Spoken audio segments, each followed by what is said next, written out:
on the air. Hey, everybody. It's me, Pugs Moran. Welcome to Pugs Moran Live.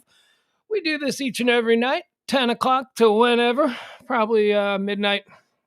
Let's go with midnight. It's called Pillow Talk because the idea was, maybe you'd lay in bed. Maybe you'd be laying in bed and you could listen to me and you could fall asleep. See, I started out in this crazy, wacky business of radio as an overnight producer for a legendary Chicago overnight talk show host, and it was phenomenal. I loved it. I loved the weirdos. I loved freedom, safe harbor. Well, back in the days of terrestrial radio, safe harbor meant you could pretty much do whatever you wanted in the middle of the night. And then when my lovely and talented former partner, soon to be possible, who knows, partner, Kelly and I first started doing this show here in Dallas. When we first started doing Chicago, and that was like a evening show. But then when we came down to Dallas, we did like the overnight heavy lifting shift, which was like insane middle of the night. And that was the most fun I ever had. And I always used to think, man, that's great. There's people laying in bed. They can't sleep. They're insomniacs, whatever. Maybe they're third shifters. Who knows? But that was the audience that I always liked. And the problem is there's no money to be made with that audience unless you're Art Bell, and you're on every radio station in America. But so that's what Pillow Talk is. And we also do a show. We do it 2 times. Why? Because we're here for you when you're available, when you're trying to sleep, and when you're trying to not think about how much you hate your work, you hate your job, you hate people you work with, you hate your lunch decision, whatever it is. We do that show. We call it High Noon, and it's every day from noon to 2, right here on the Radio Misfits Network. Let me bring in my partner in crime. He is E. Cirillo. He is Emil. Hi, Emil. How are you? I'm good. Ooh, okay, we just made it. We did. I'm wearing, I'm in my underwear, which I usually am not in my underwear. But it's Pillow Talk. Yes, it is. You know what? Since we're on the air, I need to get pajamas. I should do this show every night in a different pair of cool pajamas. Do they have pajamas at Goodwill? Because I just go and buy like 10 pairs of pajamas and just change them out every day instead of having to get, or maybe like a bathrobe, I don't know. I'm just trying to do things to have fun. And by we, I don't mean the royal we, I mean Emil and I, we just came back minutes ago from a kids' football game. And we were thinking that we might actually be a little bit late getting on the air. And we weren't. We made it right on time. That is the good news. The bad news is, I got nothing for you. I got pretty much, I walked right in here. I went to the bathroom. And then I looked at the clock and it was 9:57. I'm like, oh my God, we're going to have to do this on the fly. But that's okay because I am a professional. Well, I mean, Google is still trending, right? Yeah, that's what we do during the noon show, though. We do the trending. Yeah, you're right, though. I should probably look at that. This is, you know what I do want to do, though? Something that we didn't get to yesterday that I wanted to. I told you about an incident that I had with a guy at the Kroger that I deemed to be an unforgivable social crime. And then I asked you guys on Facebook to tell me about, what else would be a social crime. So we've got that all teed up. I got a number of evergreen topics that we can go into. We still haven't talked about what dudes were swordsmen. We got into the whole, who was the guy? Who was the guy that was Derek Jeter's dating history. And we established that he had a pretty good one. That as far as dating resumes go, he had everybody from Mariah Carey to Tyra Banks, to all that. So I also have that loaded up. So we can get into that as well. We can talk about some of the other legendary cocksmen, if you will, from Hollywood past and Hollywood present and Hollywood not so. Johnny Depp was one that we slept on. Somebody mentioned Johnny Depp and I was like, Then I looked at his roster. I thought we weren't going to do sports talk. No, well, this is the male-female dynamic is a whole different sport. We'll talk about that as much as we can. All right. Since we're both currently such happening swordsmen ourselves, I'm telling you, I don't know about you. You're married, so I just assume that there ain't nothing happening there. That's probably a good assumption. There ain't nothing happening over in the guest house either. I'll tell you. This is so not interested though. Honestly, not interested. Now that could change if a girl in a bikini knocks on my door right now. You know, we're only as loyal or only as where should I go with that? I don't know. I don't want to go there. All right, let me click out some. We're only as lonely as our circumstances. Yes, I think that's it. I think that when your circumstances dictate that you're going to be alone for a while, I think you just kind of, that becomes your median. You know, that becomes where your water level is and you're just okay with it. And then when a nice hot wave and a bikini comes by, you know, you surf that wave if it's available. If not, you just lay and float in the water. I worked hard on that analogy. I was making that shit up right off the top of my head. I'm not 100% sold on it, but I don't think it was terrible.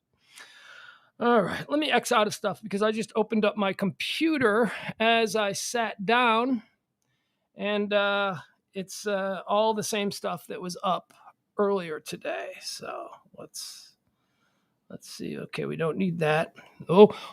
I just X'd out of the video. Remember I told you about the video that we decided, nah, we're not going to play that. An American Idiots, we're not going to play that one. Had to X out of that one. Probably a good idea. Yeah. I like it. Byron says only as unlate as your options.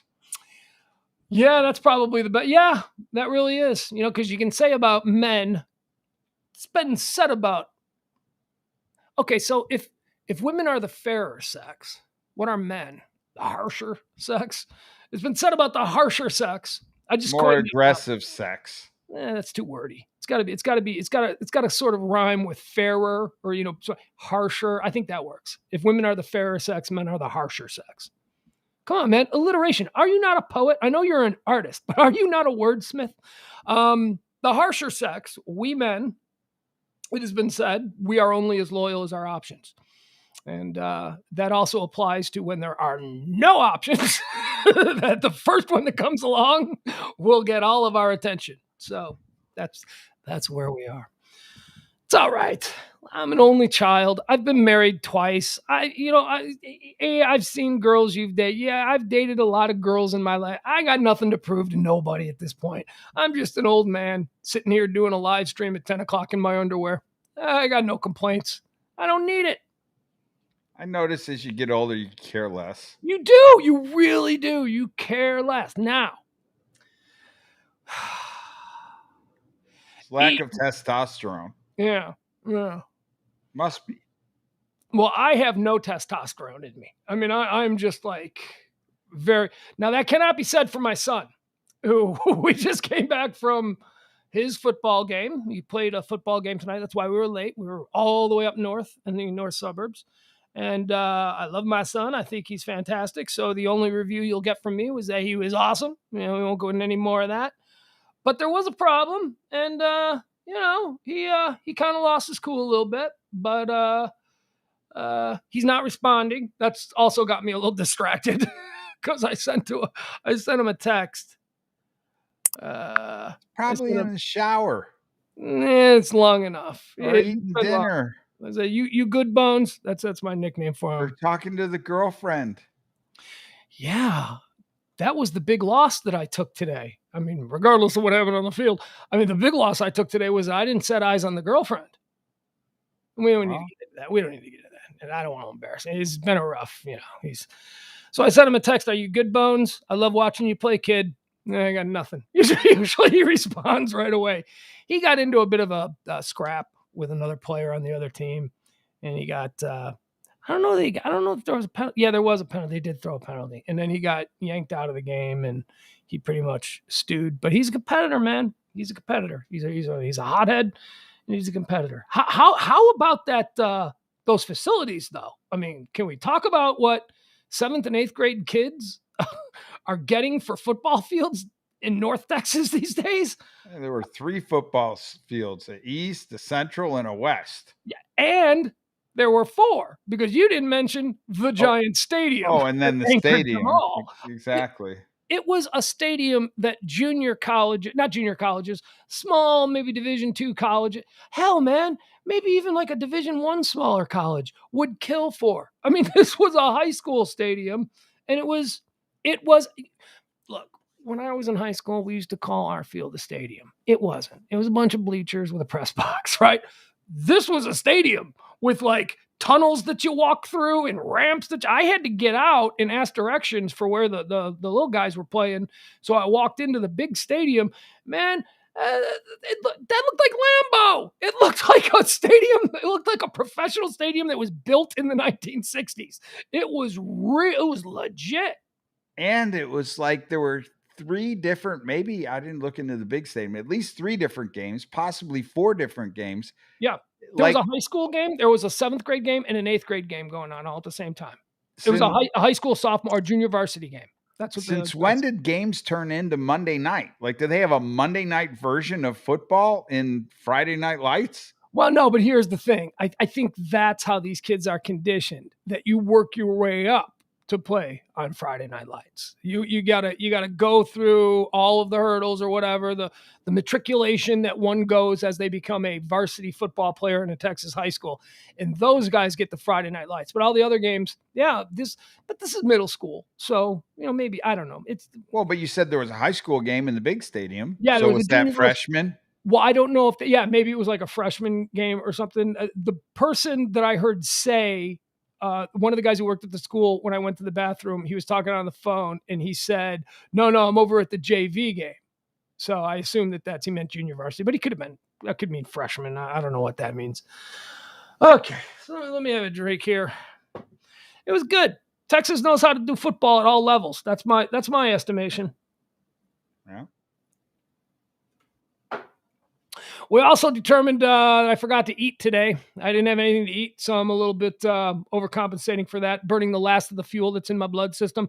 Hi, everybody in the chat room. We got Jameson, we got Byron, we got Jeff, we got Steve. Hi, Steve.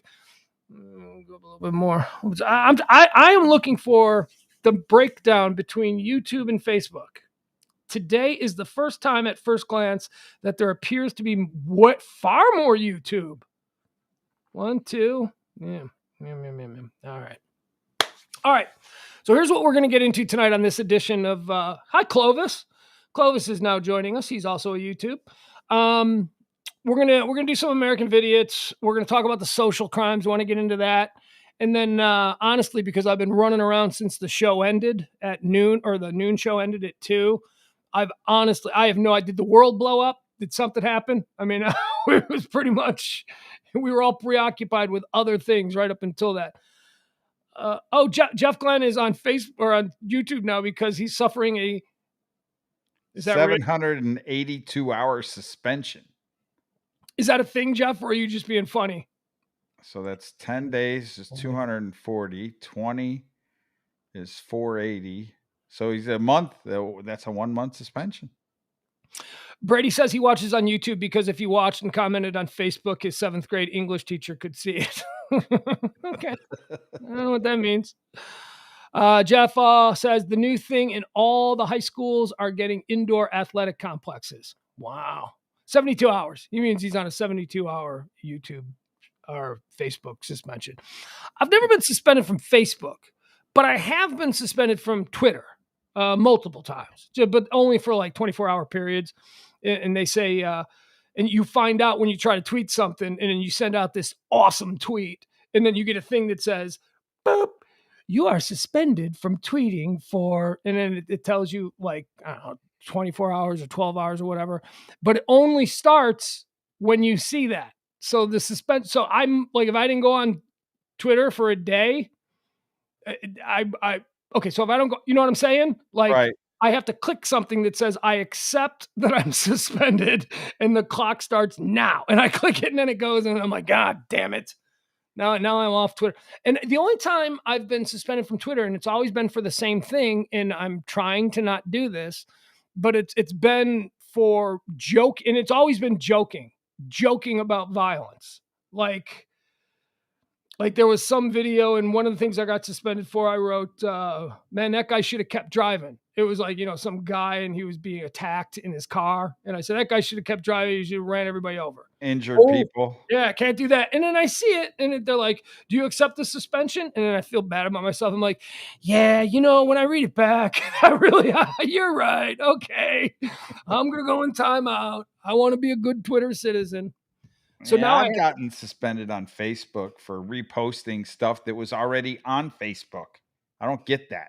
Well, maybe those people got suspended too, like the originator and everybody. But shouldn't you clean it up? It's like, okay, we had an accident here. We're going to leave the accident in the middle of the highway to see the next person come in and the next person come in and next person. And everybody gets suspended.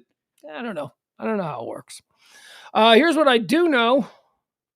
My boy James Parker is always ready to jump in here at the beginning of the show. I called him literally at 10 o'clock and said, oh, hey, haven't touched base with you. You want to do something? He said, yep. I said, okay, I'll call you. So here we go. Let's bring old James in. He's down in New Orleans, and he promises to have some hot opinions, hot takes on something. One ring. I'm eating grapes. Grapes, that's all I've had. I had ramen noodles at like 2:30. Hey there. Hey, it's James Parker live in New Orleans. How are you, James? You're on with myself and E. Hey, I'm doing great. Good to be back. Pugs, Emil. Well, your phone sounds great. Glad you're back. Made Good. it back from Tampa. Oh man, y'all really caught me at a bad time. I was not my I was not my most sober at all. All right, so that's what I want to start off telling y'all about is the reason why I was such a horrible correspondent on that day is so the girl I went with is my wife's best friend. She was the maid of honor at our wedding. We have 15 years of being friends, so there's nothing weird about that. But she just looked up through the FAA regulations and found a way for us to sneak an incredible amount of booze on the plane. Okay, so you were lit up on the way to Tampa. Well, it started on the way to Tampa. Right. Okay, but here's the deal. You can take mini bottles of liquor in your carry-on luggage. Okay. As long as however many bottles you have can fit in a quart-sized bag. So we were just staying for the night and then coming back at literally 6:45 in the morning. So we didn't check anything. I had a backpack, she had a backpack. That was it. So in this backpack. All right, time out. Let me reset for people who may not know the backstory. Yeah, probably a good idea. James was allowed to fly to Tampa Bay to watch this is last Thursday, to watch the Dallas Cowboys take on the Tampa Bay Super Bowl champion, Tampa Bay Buccaneers in Tampa Bay. And he didn't go with a group of buddies. He went with a female friend of his wife who happens to be a Tampa Bay fan, and James is a Cowboy fan. So first of all, the wife, James's wife, was obviously cool with that, which is interesting in and of itself. And then the two proceeded to get absolutely shit-faced together and then stayed in the same hotel room. So now that everybody's up to speed, continue with your story. Okay, so 11 mini bottles will fit in a quart-sized Ziploc bag. Just to pick it up right there. So we went to this is New Orleans. It's different. They sell liquor at Walmart here. They sell liquor at gas stations. I don't mean beer. I don't mean a bottle of Cabernet Sauvignon. They will sell you straight up liquor at the little bodega that's around the corner in my neighborhood. It's on brand. That's what New Orleans is about, being shit-faced and peeing in the street. Yeah, hey, it's one of the things I like about this town. Yeah. So we just go there and we keep buying bottles until it fills up one of the bags. And so she had gotten like a mix of different vodkas. Amsterdam has different flavored vodkas. I just went with 11 Southern Comforts. So because I'm classy like that. So right, the good stuff. So while you're going through this, you go through the security part of the airport and you're like, I don't know, maybe they haven't read all the stupid FAA rules, and I hope no one notices. No one cared a whit that we were carrying a ton of liquor. So you get on the plane, they do their little overhead the spiel there about how the FAA says that you're not allowed to drink any alcoholic beverages that you brought on the plane. It's like, screw that. So got a Diet Coke and dunked some Southern Comfort in it. First things first, right? And I always appreciate how they tell you, like, don't use your phone while we're taking off, or at least put it on airplane mode. Dude, no one's doing that. Everyone's just using their phone like nothing else. And what are we on the honor system here? Like, this can take down the plane, but we're just gonna tell you this over the loudspeaker, and no one's gonna come check on it.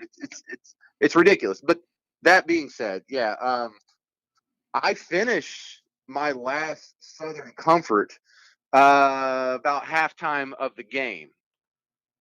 Because well, we could tell, Yeah. I did manage to buy a couple of beers in the second half because I'd run out of liquor. I can't believe these, Pugs. I paid $12.50 for a freaking beer, and it wasn't at a strip club. Yeah. Well, it was better. It was at a Cowboys Bucks game. Yeah, so I just want to let everyone know that if you're taking a flight, you can take liquor on the plane wherever you're going. Through security, no one gives a rip as long as you have mini bottles and they fit in a quart bag. And if you get the little mini bottles, you can fit, depending on whatever the brand and the shape of the bottle is, 10 easily, 11 if you squish it. Okay, Emil, you want to take a look at the text you just got and tell James what Ed has to say about that? Is it 3.5 ounces? Like, is that the minimum that you can have in the bottle? Oh, I'm sorry. Those look like little ounce bottles, maybe ounce and a half. So I don't it's think a shot. Bottles. Yeah, it's a shot. Okay, right. So you had 11 shots essentially packed with you in your carry-on, and no one said anything. Nobody batted an eye. Totally cool. Yeah, it went through the X-ray machine. Yeah, and no, they didn't bat an eye at it at all. And hers was right before mine. So I guess they do see this all day, every day. We're not the only ones who can read the FAA website. Hey, well, you're allowed to bring it. You're just not allowed to drink it. Say it again? You're allowed to bring it on the plane. You're not allowed to drink it. Drinking, it's the illegal part. Right. But, I mean, how the hell are you going to get caught? Are you sitting next to a sky marshal? Well, isn't that that was always like the stoner back when weed was illegal everywhere? The stoner would say, it's not illegal to be high. It's just illegal to have it. So it's like, well, okay, stoner. Kinda. It's a little bit of a catch-22 you've drawn up there, but whatever works. Hey, Clovis says that in Nolans, as y'all locals like to call it, they have drive-through daiquiri shops down there. Now, we all know this, Clovis. Thank you for that. But didn't we have that in Dallas here? Wasn't there a drive-through daiquiri shop somewhere? Yeah, we have drive-through daiquiri shops. We have drive-through beer barns. I mean, even out in like Longview, Texas, there's drive-through daiquiri shops. It's just not a part of the ingrained culture of Dallas. There's like one or two places here, but in Nolans, they're everywhere. Yeah, there's competing chains of drive-through daiquiri shops around here. But look, it's weird because if you get someone from Pennsylvania, all the liquor stores there are owned by the state or something like that. So you get some people who are surprised even by laws that we think are pretty universal and fluid around here. We forget that there's people up from Yankeestan or whatever that have never seen things like this. Well, that's a Pennsylvania Dutch thing, I'm guessing. They were very Pennsylvania is an extremely it's founded by religious crazies. I mean, really hardcore people. Quakers, yes, that's it. Quakers, they make that Quaker good oil. Yeah. So William Penn was like the guy the state's named after. Was a big wig, like Pope of the Quaker makes great oil. Yeah. Yes, he does. But you're also describing Utah. Utah, I know, has the state-run liquor stores that are only open like 45 minutes a day. So there's something weird like that. Yeah. So Utah has the other weird liquor law in that they have the weakest beer in America, if I'm not mistaken. I learned this. Is that Utah, or is that? I thought that was in the mountains, Rocky Mountains. I thought the low alcohol content beer was sold in Denver because you can't be in that thin of air and drink regular beer without falling down. All right, that sounds like a ridiculous urban legend, but my source material isn't much better. When I lived in Oklahoma, I found out the hard way that Oklahoma has the second weakest beer in America. And, I'm told this because when, the Indians got cars, they were just crashing them all over the place. So they weakened the beer. Okay. Are you just freewheeling with that take, or did you read that somewhere? I definitely did not read that anywhere. I'm just saying, when you ask people in Oklahoma, it just feels right. Why is your beer so damn weak? And you have about 7 or 8 people in disparate settings, from disparate backgrounds telling you the same thing. All right, it's like, I don't know if I believe this or not, but I'll at least repeat it to other people on a online radio show in the future. Hey, you want to hear another cool Indian fun fact about Sure. Indians? I'm so sorry. Native Americans are stop it. No, We're fine. no, not stop it. I don't care that you don't care. I actually do care. I actually want to give respect to our Native Americans, the founders of this. I don't know what the hell I'm saying. But Indians. Native Americans. Do you know why they do you know who built all the skyscrapers in cities like Chicago and New York and all of that? You're going to tell me Indians built them? Native Americans. Native Americans were the only ones that had no problem being 50, 60 stories up, running on them beams. It's like they weren't afraid of heights. So they brought, this I know is real because I've been to the Chicago History Museum and I've seen it. There are pictures of like Native Americans. Oh, dude, I'm 50. We call them. Fine. No, it's fine. not. Call them, it's Cowboys and Indians. No, that's wrong. We need to try and be better. Yes, what? Just because I'm totally old, fine. I'm not going to stop trying to be a better human being. Okay, so at the museum, the History Museum, they have a picture of, they were building some skyscraper in like 1930 or something.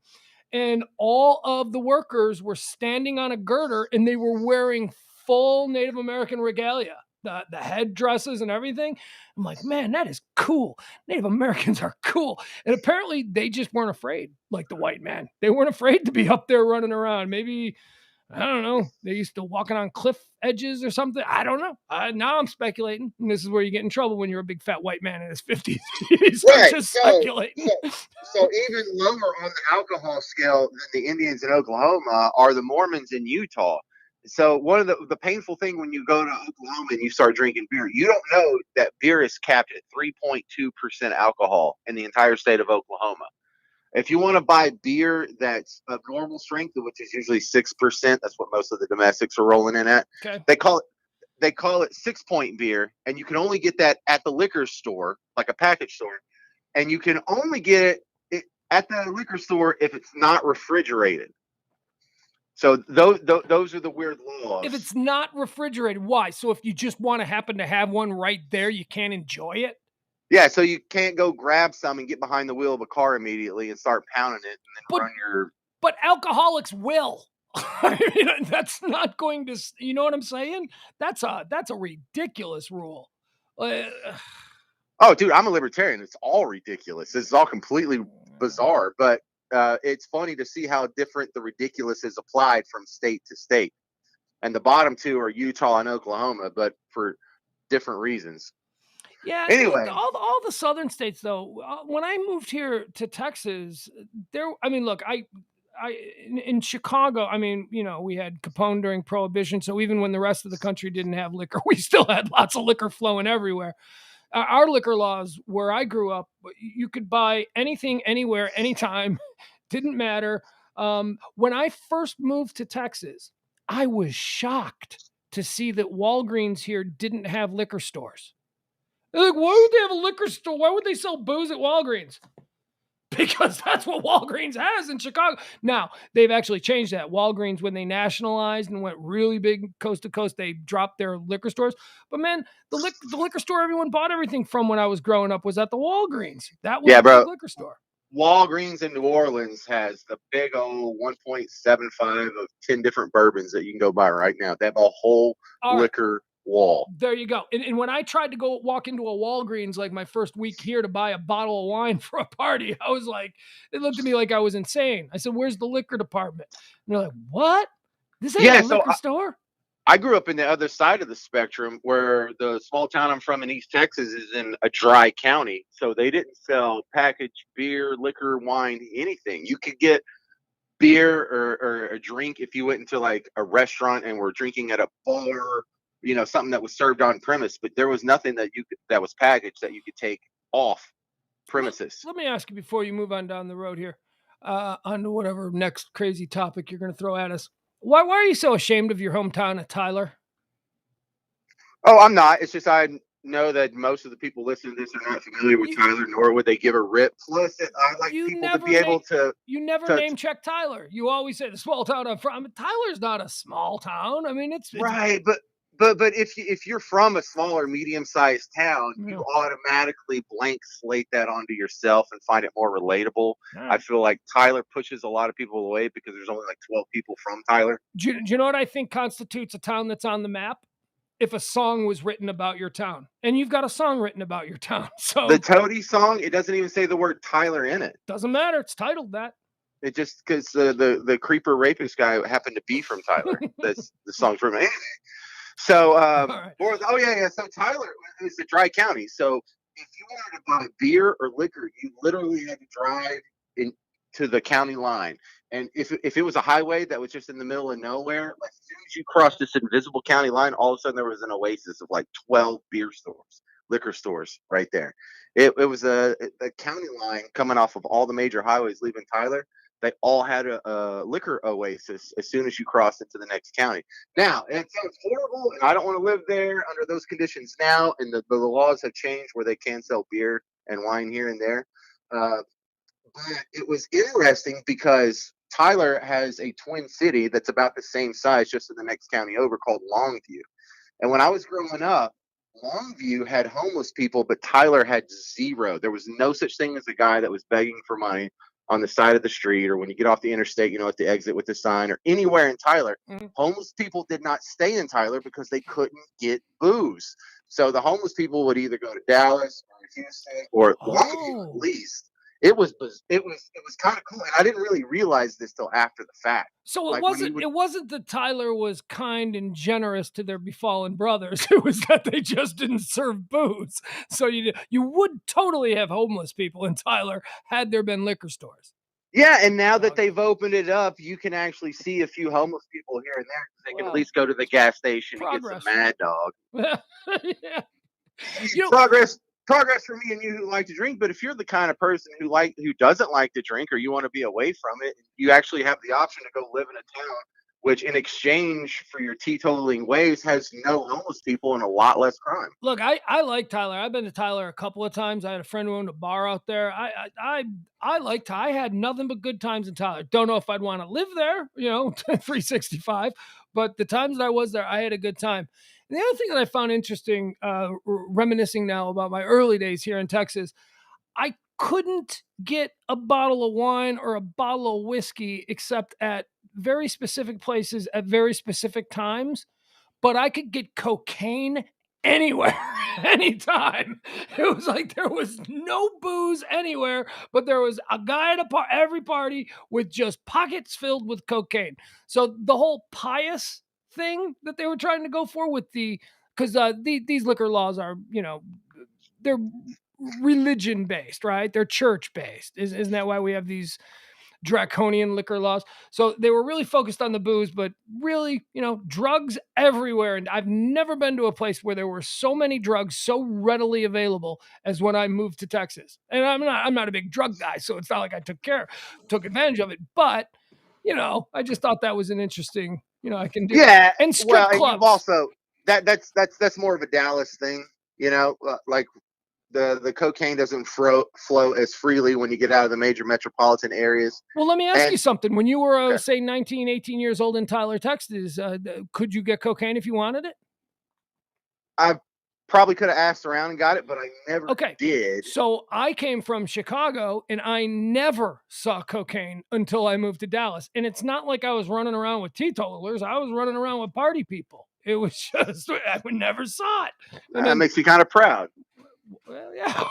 What, you had better access to drugs in your small town than how I did. Cool are we? Yeah, well, like I said, I like Tyler. I had fun in Tyler.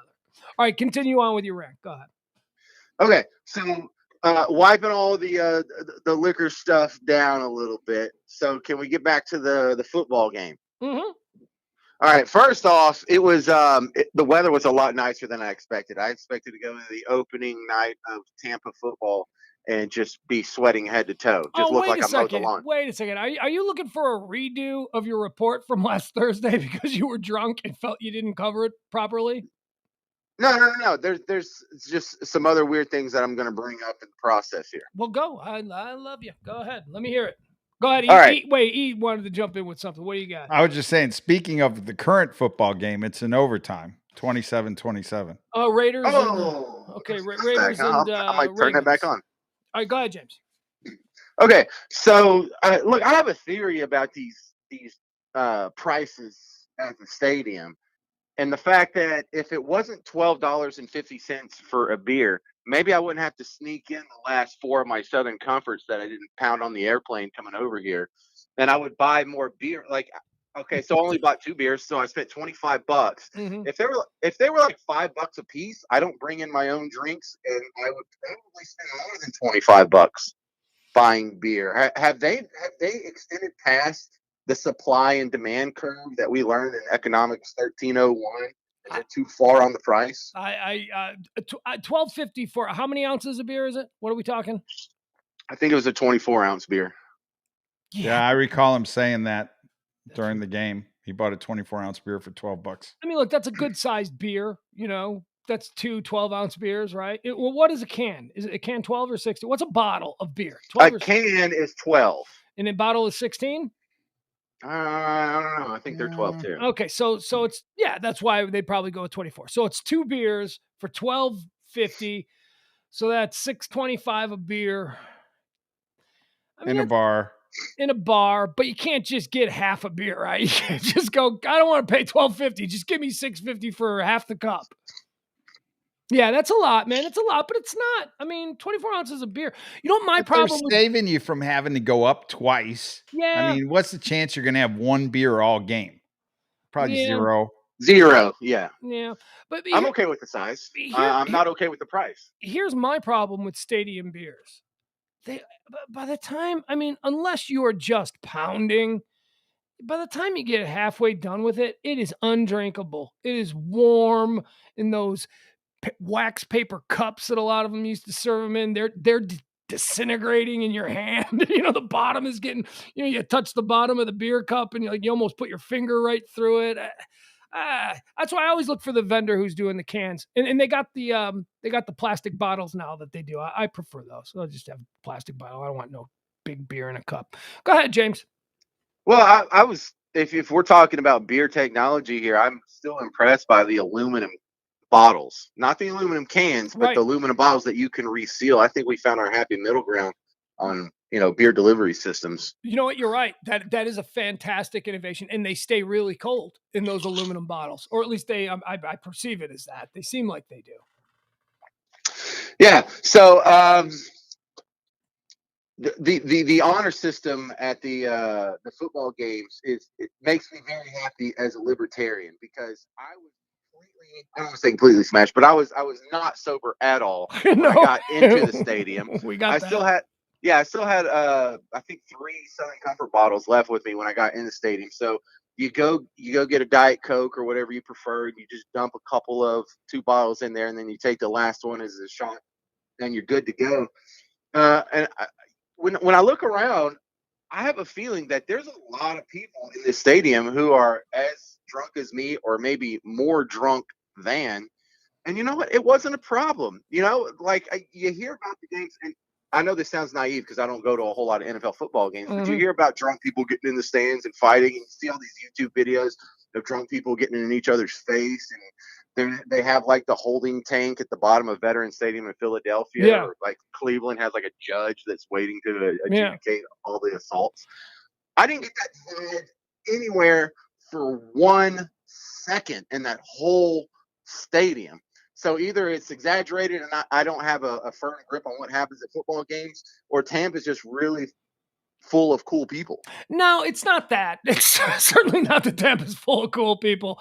I think that what you're describing, the mayhem type atmosphere, that's really only at about 4 or 5 stadiums. I would say certainly in Philly at the Link or the old Veterans Stadium, that's 1. Foxborough in Massachusetts, that's 2. Then the Meadowlands is just notorious, whether it's the Giants or the Jets. Well, Cleveland's one of the bad ones too, right? Yeah, I was going to get to Cleveland too, and I won't even put in like Detroit or Soldier Field or Lambeau in that, because I've been to a crap ton of games at Soldier Field. There's idiots everywhere, but doesn't really have the reputation for mayhem the way Philly has. The really bad one. Most recently, the Meadowlands. I mean, if you just want to just Google search Meadowland hooliganism or fans, I mean, they're bad. There was a girl at the Meadowlands a couple years ago who was like gang raped on one of the ramps. It was like a huge thing. They arrested like 20 people. It was they were like animals. And those are New Yorkers. So sorry, E. But, those were the people that, New York, Philly, Boston, there's something going on. Something going on in that part of the country where people are just very hostile and they just lose all their shit whenever Byron brings out the old Raiders. Yeah, back when the Raiders were in Oakland, like back in the 70s, I imagine that place was pretty crazy too, but not nearly as crazy as the actual players on the field. I mean, those 70s Raiders players sort of set the tone for bad behavior.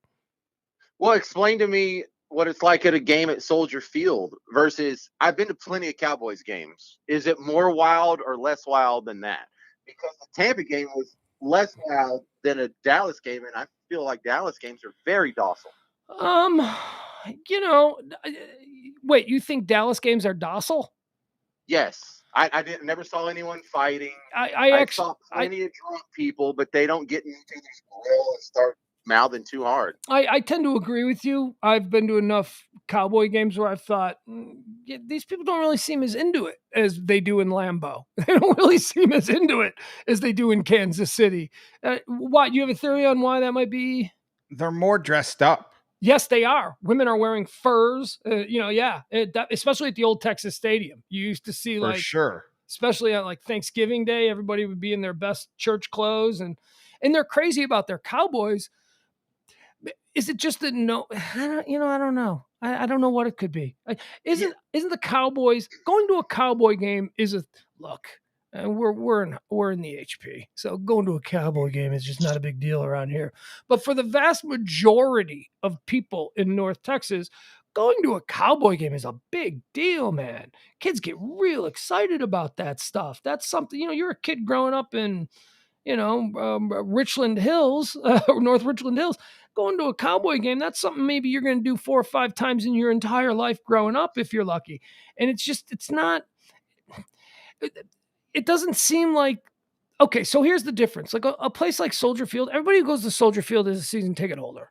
It's very rare that like normal people get to go to Bears games. Bears games are really, they're always so. I mean, you can't look. You go to a game when my dad's company gave us these 2 tickets. That's how you go to Bears games. Nobody walks up to the box office and buys 2 Bears games. Sorry, sold out. I mean, they're always. So maybe that has something to do with it. Maybe that. But we're talking about the Cowboys. I believe that when people go to Cowboy games, they treat it as more of a special event and they're on their best behavior. It's like the Texas Opera. That's what going to a Cowboy game is like. People are just on their best behavior. I remember somebody once saying people only go to Cowboy games to be seen. And I don't know how true that is, but yeah, I mean, I agree with you. The Dallas Cowboy fans at Cowboy games are nothing like Philly fans at Philly games or New Yorkers at Jets and Giants games, or really for that matter. I mean, Lambeau fans are I told you I've been to Lambeau a couple times and I absolutely love it. What an incredible football NFL experience that is. Lambeau fans are, people say Kansas City, it's like a college experience. Dude, Lambeau fans are just 100% into every second of everything that happens there. And they're all really shit-faced, but they're Wisconsinites.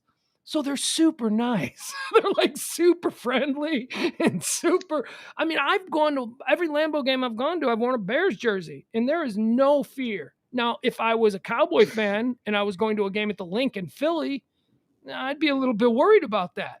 Or a Giants game at the Meadowlands wearing a Cowboys jersey.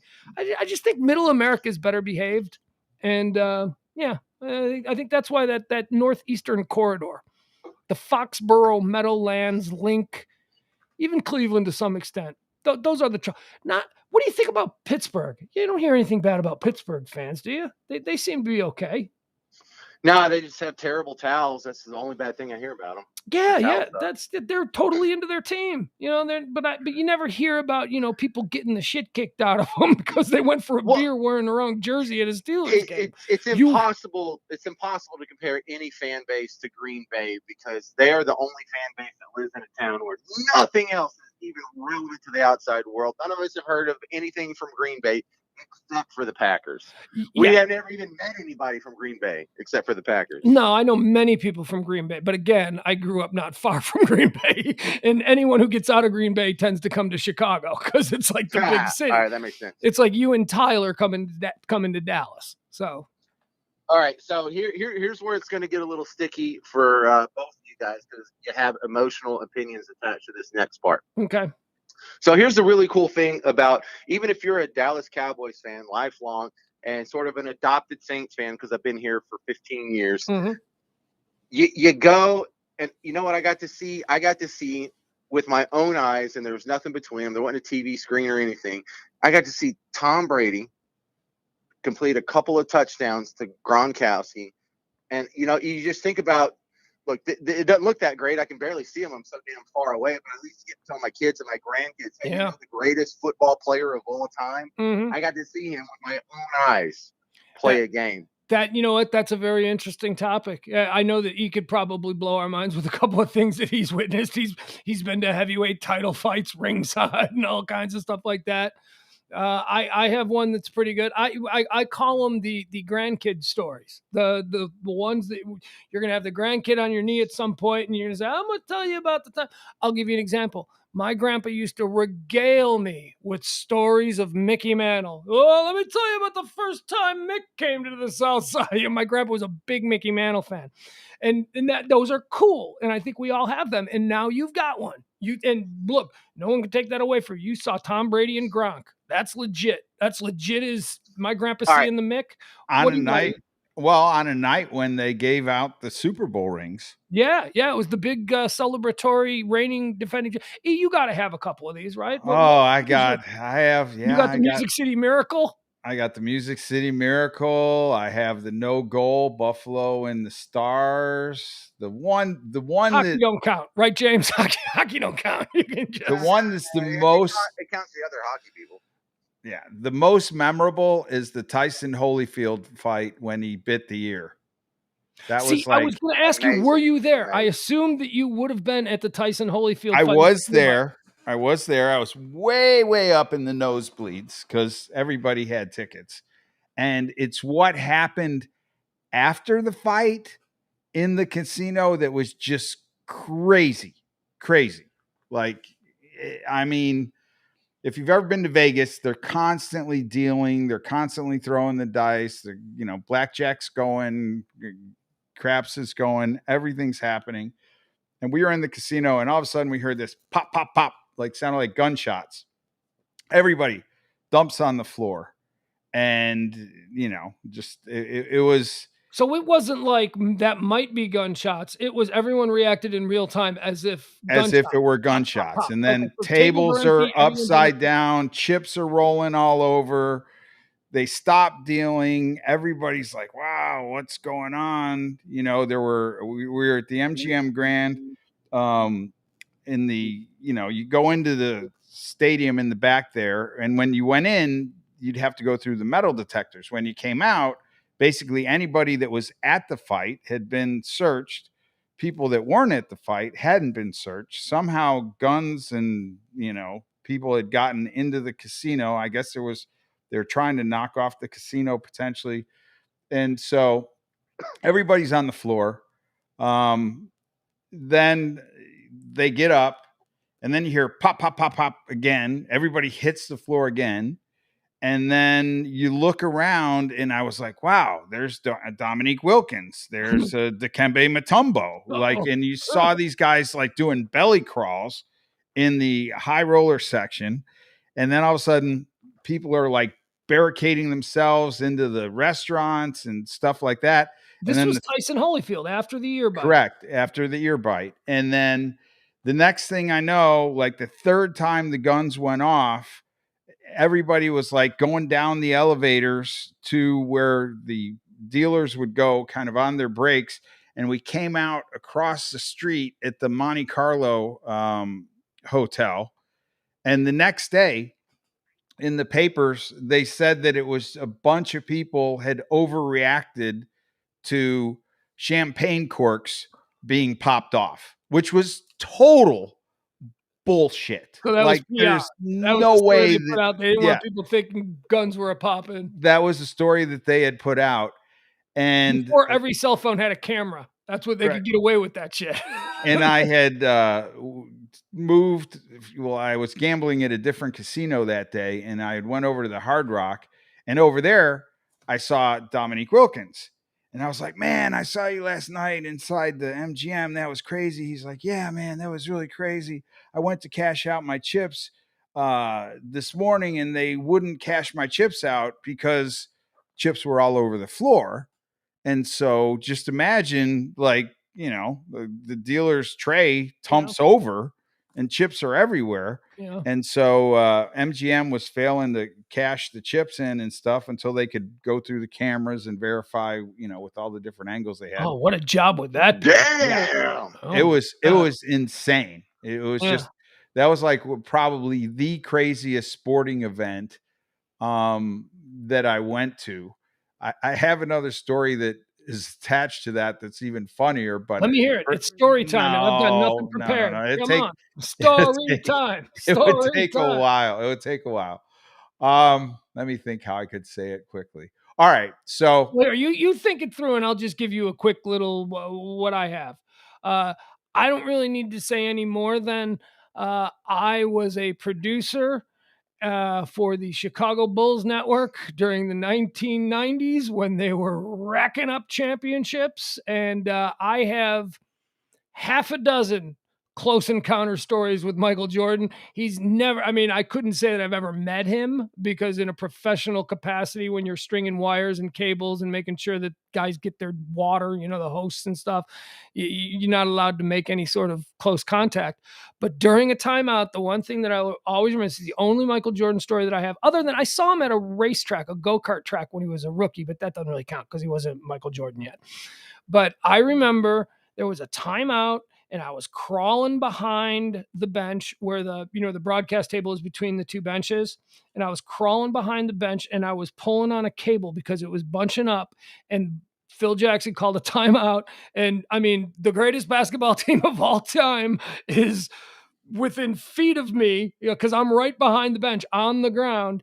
And I heard Phil Jackson call for Cliff Levingston, who was a spare bull back in those days, call for Cliff Levingston to come and be substituted in. And Michael Jordan said, "No, Cliff, stay there." And Cliff stayed there. Michael did not want Cliff Levingston out there with him. And I remember thinking, that's one for the grandkids. All right, so what do you got, E? I think for the sake of this show, I should probably save it. I need to clear it with a few of my friends that I was there with. You can't clean it up? Can you tantalize us Well, with it? okay, so he's going to get rolling on this story and he's not going to be able to stop. And now I'm not going to be able to remember the stopping points that I should have. So reality is, the way we got tickets to the Tyson Holyfield fight was because we were going out to Vegas and we were gambling. Okay. And we were gambling quite a bit, but the tickets that we got, we weren't gambling like other whales would gamble. But the casino hooked you up with these tickets? And so the casino hooked us up with the tickets. So we're way up in the nosebleeds. We were gambling, a decent amount of money, but the whole world wanted to go to Tyson Holyfield fight. So my buddy, we come out of there and he's sauced, and we were down, several $1,000s during this trip. And so we're in the high roller section, and he takes out a marker for a large amount of money. And, they're playing, at the time, I think it was, probably 5,000 a hand, 2,000 a hand, something like that. I don't remember exact amount, but it was a decent amount. And he loses his first hand. He loses second hand. He loses literally about 8 hands in a row. And right At at $5,000 a pop. So 40 grand just something like about that. Yeah. So God. yeah. all of a sudden, at like hand number 9, it's like pop, pop, pop, and he wins hand number 9. Okay. And so the dealer pushes the chips across the table goes over, and he's oblivious to the gunshots, the pop, pop, pop. And He just wants his chips. he just wants to play because he's like, I finally won a hand. Are you gonna deal the effing cards or what? And the girl that's the dealer behind there kind of looks at him like, are you sure? And mind you, there's some confusion at this point because everybody's not sure if those were gunshots, why the tables are over. In Vegas, they never stop dealing. And so our table, got righted pretty quickly. He's asking for her to deal the cards, and then he spits out, and can you do something about the blankety blank and the guns? So he obviously was aware that was happening. So bang, bang, bang. Again, we go down underneath the table. I'm there then with my other friend, and I was there with my soon-to-be wife at the time, not my current wife, my first wife. And shots go off again, and now my attorney friend that's there, he's making fun of the fact that the dealer is wanting everybody to kind of get down and get behind the table. And he's like, what are you, like the captain of the ship? You're concerned for everybody, making kind of fun about it. And so then the third time happens. They're not dealing anymore. We crawl out of the casino. So fast forward to the next day. So the next day, I'm at the Hard Rock Let me stop you there. So was your boy hot? I mean, that seems like something that would stick with you for, ruin your Vegas trip. Well, he lost a lot of money at this point, and he had taken out a marker. Okay. And he won one hand. And mind you, then there's chips all over the floor. Right. And there's fedoras and sunglasses and just people's, best outfits have, there's just things everywhere, strung out everywhere. And so he's made some racist comments about, people that were there and the fedoras and things like that. No. And so we go, I at the Hard Rock the next day, I see Dominique Wilkins, and I'm like, hey, I saw you there last night. He's like, yeah, man, I'm Dominique Wilkins. I went to the MGM. I tried to cash out my chips. They wouldn't let me cash out my chips, blah, blah, blah, blah, blah. And so I'm thinking to myself, wow, okay. Did he really name check himself? Like, hey, man, I'm Dominique. No, that's what he said. He said, I wasn't one of the thugs, that was in the casino with the guns ripping the place off. I'm Dominique Wilkins. This is, I got this kind of money. Right. There's no reason they shouldn't be letting me check out. And so I was kind of like, throughout the day thinking about it. And I came up with this idea. I was like, okay, I'm going to go back to the hotel, tell my buddy I ran into Dominique. Dominique said he couldn't cash out his chips. So the marker you took out essentially for these chips, you don't need to pay back. So essentially the 8 or 9 hands that you lost don't really matter because none of this counts. Nobody's the wiser. Nobody's the wiser. And so my attorney friend was there. And so we get home, and my buddy talks to my attorney friend, who was his friend at the same time. And they decide that they're going to write a letter to the casino telling him that we were in fear for our life and they had put us in jeopardy of, this and that and the other. And, oh, by the way, we're not going to pay, Mr. So-and-so isn't going to pay his markers. So about 2 months go by and they respond to this attorney letter, and my attorney friend gets an envelope, and inside the envelope is the video of the actual cameras. You know how they have those bubbles in the sky? Yeah, everywhere. And my friend firsthand when the tables tump over, he stands up and he's like, "Hey, are you gonna deal the effing cards or what? And Oblivious to what's happening. and can you do something about the thugs and the Okay. guns? Right, because I want to still gamble. Because I want to still gamble." Mind you, my attorney friend has written that he was in fear of his life. Well, the camera zeroes in on his mouth where you can literally hear or see every word that was coming out of his mouth. And so then the camera goes down to what was my attorney friend who's on the ground. Who the second time the tables went over, he was making jokes to the dealer about, "Oh, what are you trying to save everybody on the ship?" And so let's just say Rich people don't give a shit. Rich people don't have any fear for their lives at all. So let's just say, after seeing that video, my attorney friend dropped his potential lawsuit against the casino, and my buddy ultimately ended up paying the markers. Marker back. Yeah. My idea of how we were going to get out of paying those markers didn't work. James, at what point in that story do you think he embellished and changed to protect the innocent? Because he was worried about, what he was going to be able to tell there. That seemed pretty good. All right, so we don't know the name of the attorney. We don't know the name of the guy that was gambling. The only name we got out of that was Dominique Wilkins. So unless you're trying to sandbag the slam dunk champion of 1988, I think he's clean. Yeah, you're good. You did well. You navigated those waters perfectly.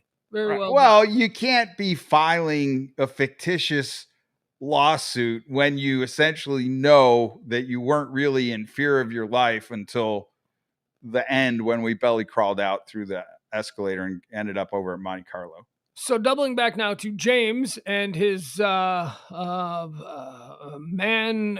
crush on Brady. Yeah, that's where you left off, watching Brady and Gronk. So here's where the hard part comes. Brady, we talked about this on Thursday. I do remember it, by the way. Greatest football player of all time. He's definitely the greatest quarterback of all time. It's pretty much his. He is absolutely not the greatest football player at all time. I'll go so far as to say that it's debatable that he's the greatest quarterback of all time, but I'll accept that. He is certainly not the greatest football player of all time. He's the greatest quarterback.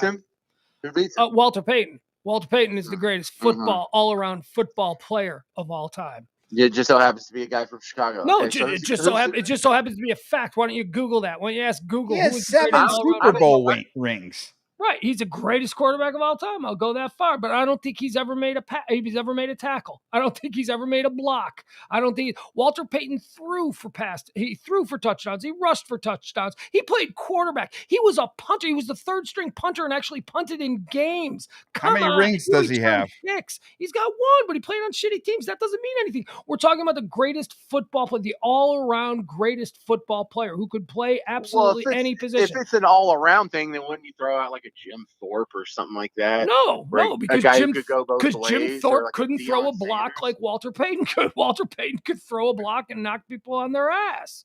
All right, but we digress. But I will give you that Tom Brady is the greatest quarterback of all time. Even though I'm a Joe Montana, I'm a comeback kid guy. I'm a Joe Montana guy, and I think that the greatest quarterback playing right now, and boy, it's gonna be hard to say this without vomiting, but I still think it's Aaron Rodgers. even after yesterday? Yes, that's why it's 30? Making me vomit. Yes, even after yesterday. Even the greats can have bad games. He's checked out. He doesn't want to play in. He wants to go play for. Well, actually, he's got trouble because he wants to go play on the West Coast because he's a West Coast kid. But Matthew Stafford ain't going anywhere with the Rams, and Herbert ain't going anywhere with the Chargers. So yeah, no, I don't know what he's going to do. Maybe the Raiders. Maybe Aaron Rodgers becomes the Raiders quarterback. That's close enough to LA, right? Because he wants to live in LA.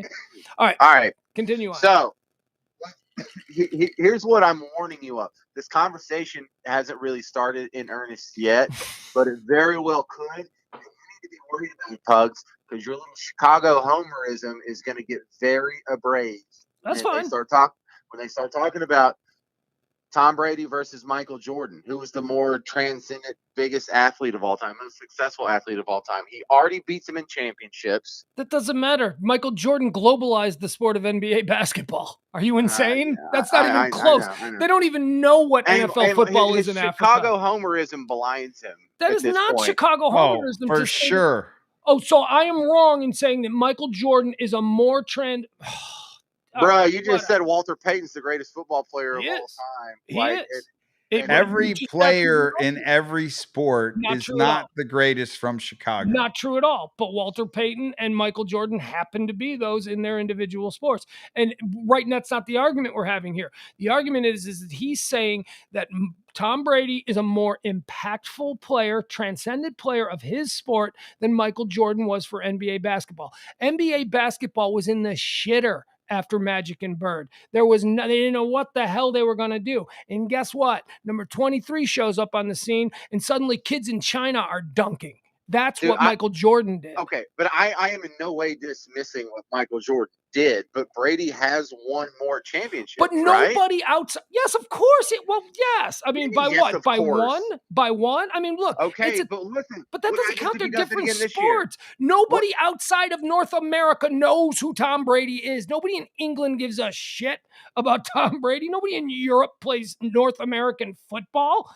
Everybody around the globe now plays basketball. Before Michael Jordan, the U.S. Olympic team would go in and roll over everybody. Now there's teams in the Ukraine because of Michael Jordan who are winning medals in the Olympics. You want to talk about someone who had an impact globally? That's Michael Jordan. You could say the same. You know, the only person I might say is different. The only person I might say tops him is Pele in soccer, because Pele took soccer and spread it all over the world, just as Michael Jordan did with basketball. We don't give a shit about soccer here. No, we do now, but you're right. We didn't for a very long time. And when Pele was playing, we didn't care. No one cares. Look, Pele is the reason that there are 150,000 seat soccer stadiums in South America. That's a huge deal. I'm not going to argue. I agree. Watch the documentary on Pele, you fools, you ignorant fools. Okay, James, continue. Okay, so this conversation is actually a viable debate at this point. But there's going to be a really awkward happenstance if Tom Brady wins the Super Bowl again this year. I don't think you can say that. I think you can say, like, okay, maybe Jordan's slightly better, but it's at least close. It's like at least debatable on any front here. Michael Jordan was better at his sport than Tom Brady is at his. I'll stand on that hill.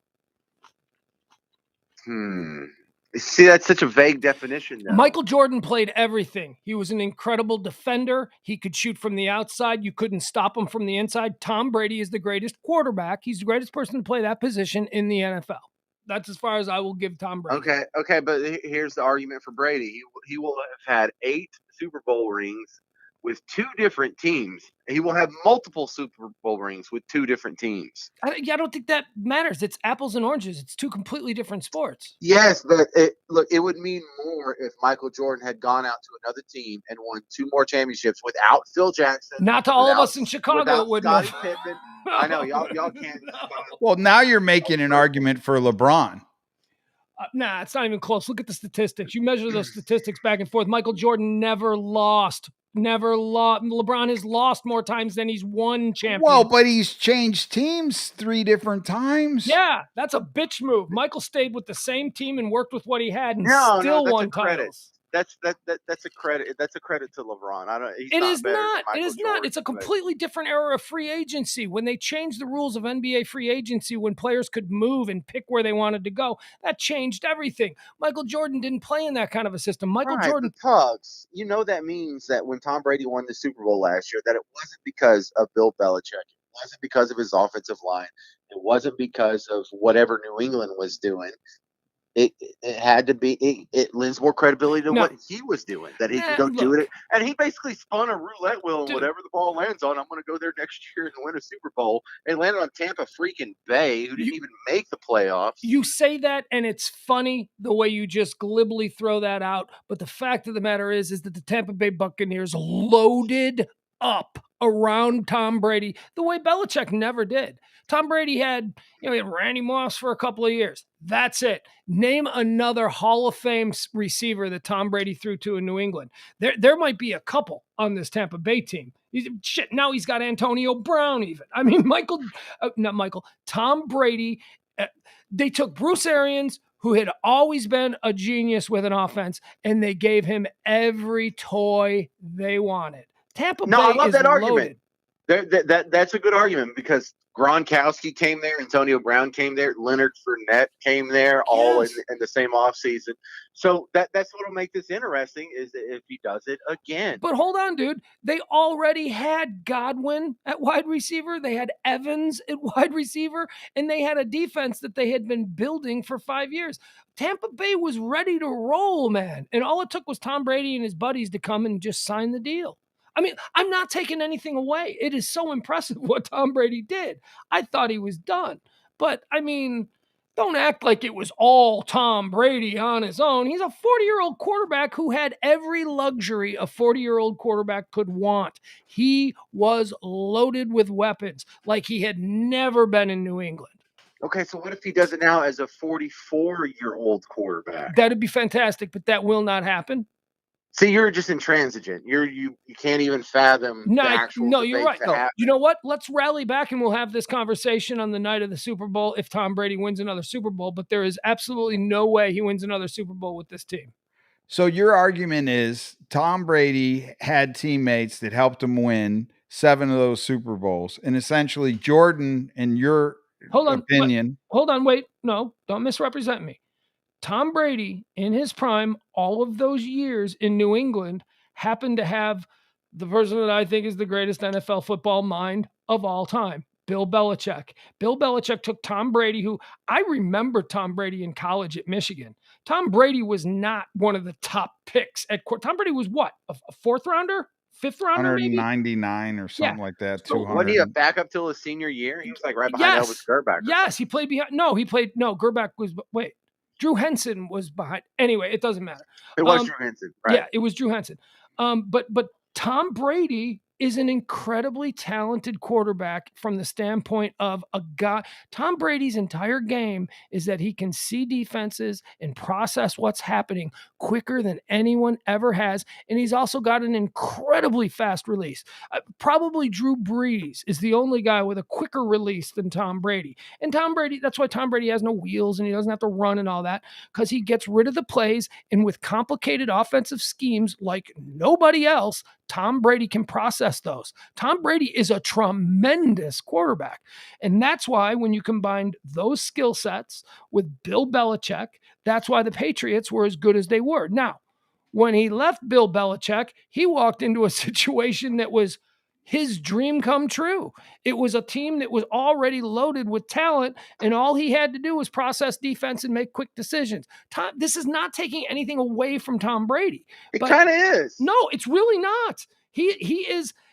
The most important thing for a quarterback to be able to do is to think quick, to get rid of the ball, to stay in the pocket before it collapses. Tom Brady, letting Alex Trebek win a Super Bowl. Tom Brady does that better than anybody I've ever seen, with the possible exception of Joe Montana. He's the only guy that I think, because when I was a kid growing up, he was Tom Brady. Tom Brady has surpassed Joe Montana. I'll go that far. I will give you that. But, I mean, I don't think I'm being cruel to Tom Brady. I'm just not making him the end-all, be-all guy who walks on a field and says, spin the roulette wheel, who wants a Super Bowl? Yeah, but how come Walter Payton gets credit for being the third-string punter, but Tom Brady gets, like, the merits? Because Tom Brady can't be the third-string punter, because Tom Brady can't also play slot back, because Tom Brady also can't return kicks, because Tom Brady never threw a block in his life. That's why we're talking about all of the different aspects that go into a football player. Tom Brady is the greatest quarterback of all time. I don't even say Walter Payton's the greatest running back of all time, but when you combine everything that he was able to do, he's the greatest all-around football player of all time. See, with these word games, that makes me think I could just rephrase my question, and you would have to. Well, maybe you should. Brady, okay, so is he the most successful football player of all time? Absolutely, Tom Brady. Absolutely. Okay, absolutely. Has he had the greatest football career of any player of all time? Like, you think Walter Payton would trade careers with Tom Brady? You think Walter Payton would say, "Yeah, I'd rather have a 7 championship"? That's ridiculous because he wasn't a quarterback. Tom Brady has had, yes, he is probably, how about I give you this? He's the most accomplished football player of all time. That's absolutely accomplished. True. Well, we're getting somewhere. At least we know you're not completely intransigent. Well, and that's the other thing. It's like you act like it's not a football team. Like it's just Tom Brady. You throw Tom Brady on last year's Jacksonville Jaguars, he ain't winning a Super Bowl. That's why your spin the roulette wheel thing is funny, but it's not accurate. Well, but you throw Michael Jordan on another team, and he's not winning 6 rings. Absolutely. I don't disagree with that. I mean, maybe. So then why doesn't LeBron get credit for winning 3 championships on 3 different teams? Because LeBron James exists in an era where free agency in the NBA allows him to call his buddies on the phone and say, "Hey, your deal is up. Come to Miami with me." Or, "Hey, your deal is up. Come to Las Vegas or LA with me."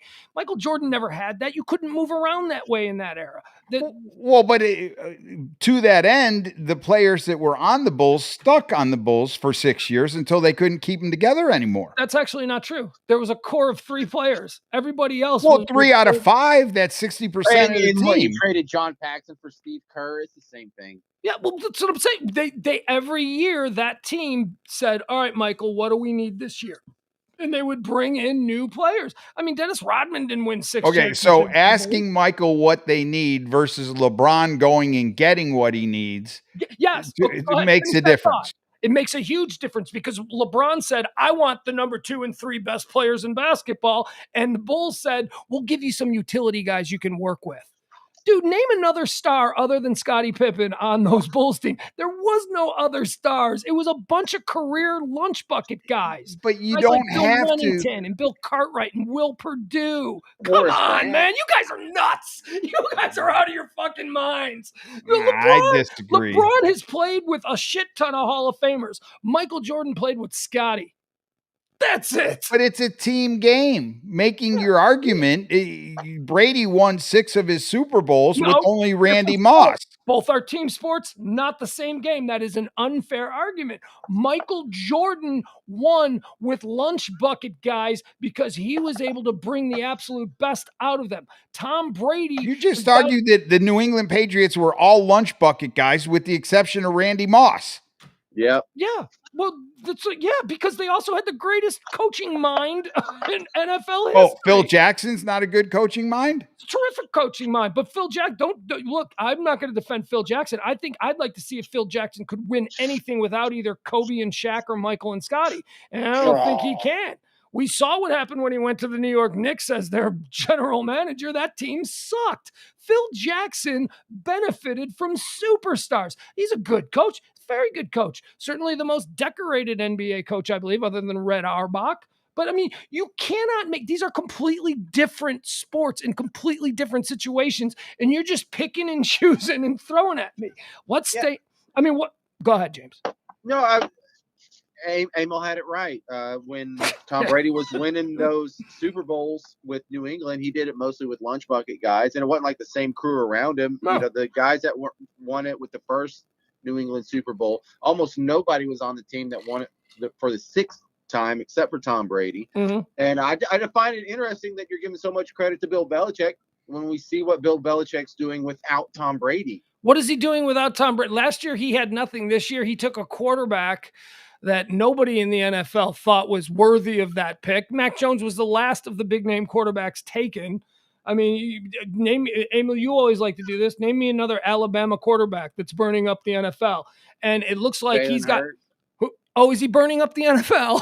Is he, James? He stole a job from Carson Wentz. Or is he just another Alabama quarterback? Okay, the point is that we'll see what Tom Brady or what Bill Belichick can do with Mac Jones over the next couple of years. If he wins a couple of Super Bowls with Mac Jones, who is a much higher ticket item than Tom Brady was, we'll see. Played decent yesterday. Yeah, he did fine. And we'll see. He had Cam Newton last year, and Cam Newton had already been to a Super Bowl. Dude, are you insane? Cam Newton is a broken child. That dude can't. He couldn't even throw. It's not fair. You like bring Cam Newton up thinking, imagine he's Cam Newton from 2005. 13 or whatever, and that ain't it. I'm Yeah, but he was just amused. in the Super Bowl in what, 2017 or the 2016 season? I think it was the 2017 year. Yes, and all it takes is one hit to end a career, and that's what happened to Cam Newton. Cam Newton can't play anymore. The record stands that he didn't resurrect him. He didn't bring him to the glory of whatever. All right, he had a fully functioning blank slate in Tom Brady, and he turned him into a superstar. And I'll go so far as to say that he's the most decorated NFL player of all time, and I'll even tell you that he's the best quarterback of all time, which is rare for me. Okay. But this idea that he is somehow more impactful in a sport that is only enjoyed in North America than Michael Jordan, who globalized the NBA, is fucking stupid. Go ahead. All right. Well, Joe Dirt in the chat room has listed a number of players that he thinks are better than Tom Brady. Barry Sanders, Reggie White. Hold on. Wait. Hold on. No. E, let's do this. Go through it. Start again. Barry Sanders. Better than Tom Brady or better than Walter Payton? Better than Tom Brady. Okay. The way I'm reading it, I don't know. Maybe he'll update here. Reggie White, Emmitt Smith. No. Of course not. No. Ronnie Lott. Ronnie Lott, probably the greatest to play his position that I've ever seen, but no. And then he put Kobe in. No. God bless. And then Herschel Walker. Stop. Herschel Walker. Hey, man, let me tell you something. Getting amused. Let me tell you something. Emil, I know you're old enough. I don't know if James is old enough, but I remember Herschel Walker in college. Woo! Yeah, Herschel Walker in college was not Herschel Walker in the pros. No. The Cowboys can thank Herschel Walker for the 6 draft picks that they got. When they shipped him off to, what was it, Minnesota? Minnesota, yeah. Yeah, well, that's what he gets for burning his political capital in the USFL. Well, no, hey, wait a second. Yeah, Herschel Walker, you say he never did it in the NFL, but Herschel Walker's rookie season in the USFL with the New Jersey Generals was amazing. He picked right up where he left off. Isn't that where we find Trump? Yeah, he was the owner of the New Jersey Generals. Right. Yeah, he paid Herschel Walker to come to him instead of... La-da! There we go. And it all comes full circle. Yeah. Thanks, Emil. All right, James, you got anything else for us? I'm done. You're done. You've done a good job today. We had absolutely nothing planned because I was at my kid's football game until about 9:45. So how'd you do? I was at my kid's football game until about 9:45. We appreciate it, James. Hey, James, the score isn't important. It's about the kids learning how to be sportsmen. Yeah, hey, as long as who cares about who wins the score? Who won the body count? My kid.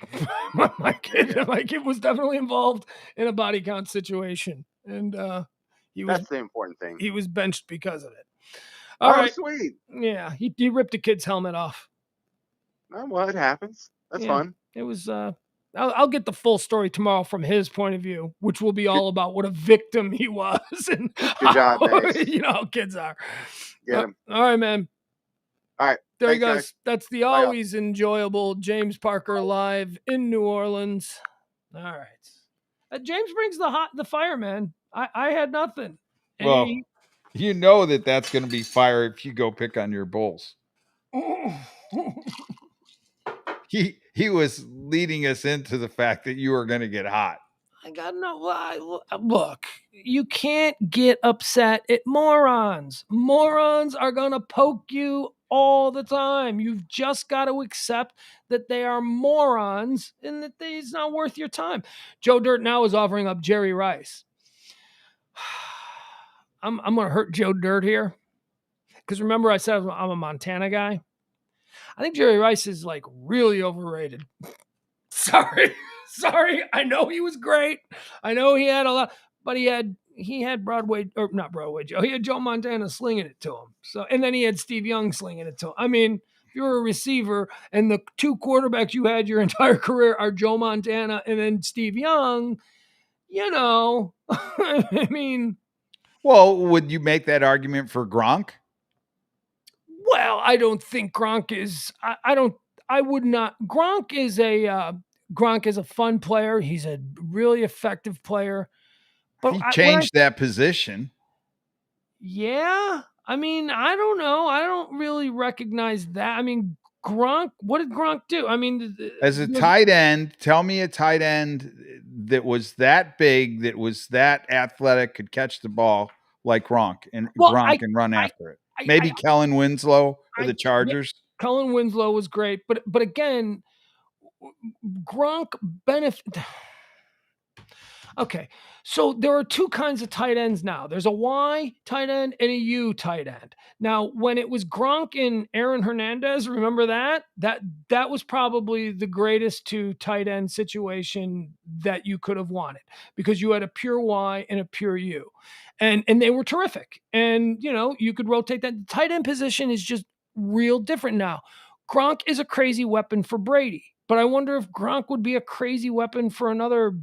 And I don't know. I like Gronk, I really do, but you don't hear him mentioned as the greatest tight end of all time. He's a Hall of Famer, I mean, without a doubt. But I mean, I don't know. I still think Anthony Gonzalez is the greatest tight end of all time. Or I think that who did you mention? Winslow. Winslow was great. Dave Casper was Dave Casper revolutionized the position back with the Raiders in the 70s. The tight end was nothing but a blocker until Dave Casper started getting those passes from Stabler. So I don't know. I like Gronk. I think Gronk is great. I don't think he's the greatest player that Tom Brady played with. I think that's probably Randy Moss. But I mean, how do I not take anything? Tony Gonzalez. I mean, Joe Dirt just offered Tony Gonzalez as another one. Tony Gonzalez was an amazing player. And Chief and Falcon. And because he played in markets on teams that weren't dominant and weren't great, almost nobody knows who Tony Gonzalez is. It's like he's completely pushed aside for whatever it is. All right, let's see here. We've got a little bit of time left. You know what we're going to do? I was going to say we could do some American Vidiots, but I really want to talk about these social crimes. Do you know what a social crime is, E? No. Okay. So in really? You couldn't help me out here while I was trying to pull up the page? You couldn't even just make something up for about 30 seconds? Couldn't do just a bit? I know what crime is. I don't know what social crime. We're aware of that. Okay, so social crimes in China, they have what's called a social credit system.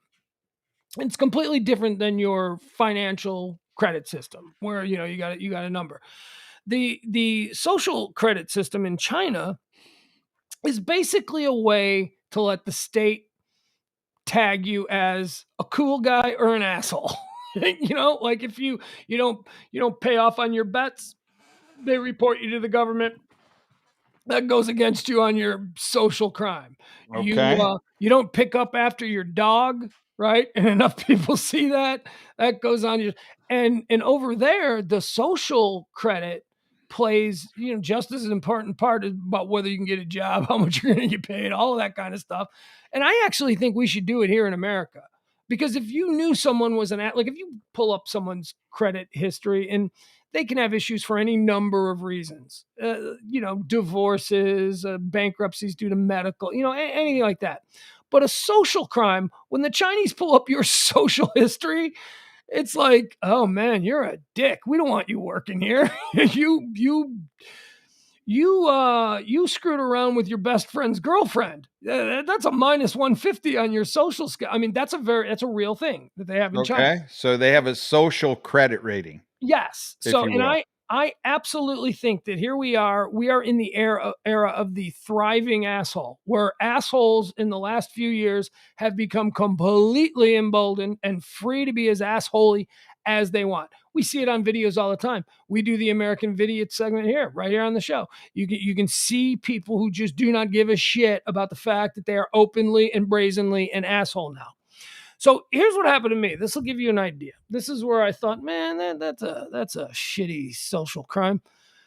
So I was pulling into the Tom Thumb right over here on University in Inwood, and I pulled in the right way, and there was a car backing out. A great spot, like the first spot after the handicap spots. You want that if you can get it. And look, it fell right in my lap. So the guy that was in the spot pulled out. However, there was like some housewife pushing her cart in front of me and loading it into her car. So I didn't immediately pull into the free spot, right? Because I was waiting for this person to get out of my way. While I was waiting, another dude came down the wrong way against the arrows. You know, the arrows in parking lot came down Right. the wrong way against the arrows and pulled right into the spot while I was waiting for this woman to move past me with her cart and her bags and all of that stuff.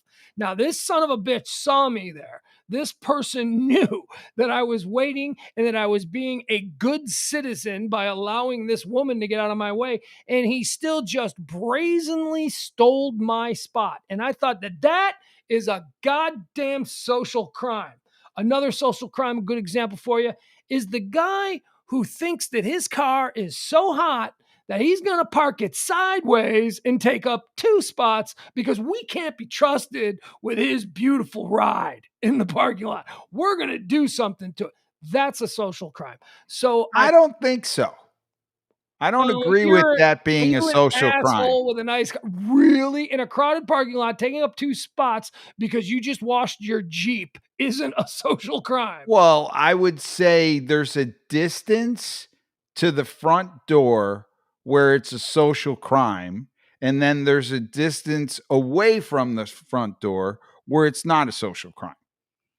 Like, I can't help it if I park way far away and take up 2 spots, and then all of a sudden your parking lot fills up. Why can't you help that? Why can't you park? Are you a moron? Why can't you park between the 2 lines? They are plainly marked. Have you ever gotten a door ding?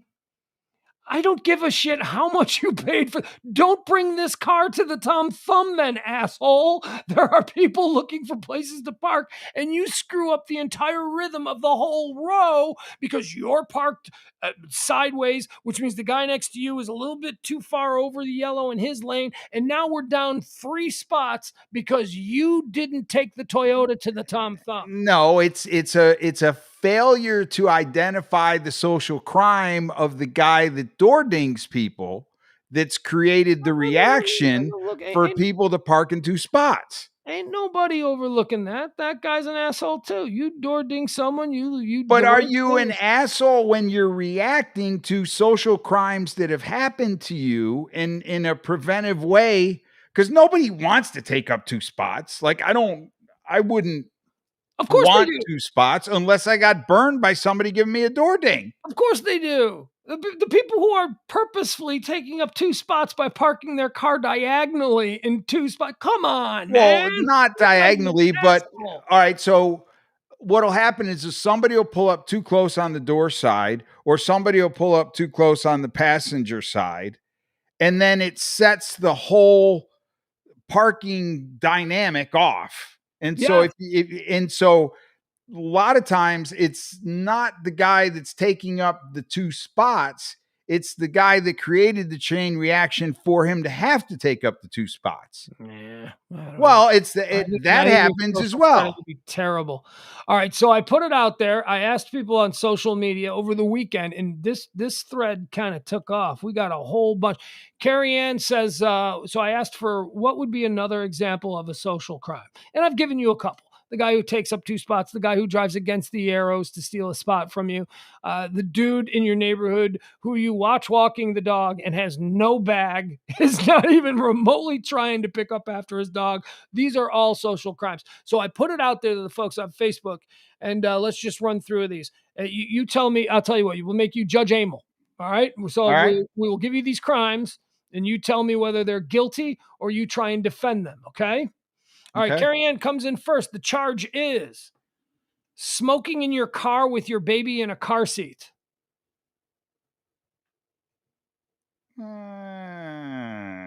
What is wrong with you? You are certainly not a hanging judge. You are one of them liberal lefty. I mean, it's your kid. You don't smoke. You know what? Okay, go ahead. You finish your thought, because when we were kids, yep, that's where I was going. So our parents smoked around us all the time. Right. And so I'm an old school judge. You know, you're having to take care of the kid. Okay, so what am I supposed to do? Abandon the kid when I want to smoke? Yeah, you know what? I will give you credit. I think that we have to operate under the rules of modern day society. So I would convict, but you're right. If you're like one of them old country judges who've just been up there for years, you have a very good point that there was absolutely no consideration for us when we were kids. People blew smoke in our face and thought it was funny.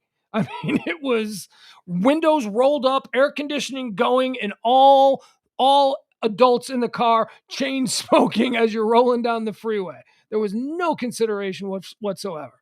Well, I mean, better than in abandoning the kid in order to go outside and smoke. Like that, I think you're guilty. Jeff Glenn is all right. I'll sort of paraphrase this. Social crime that Jeff Glenn would like to see adjudicated right here.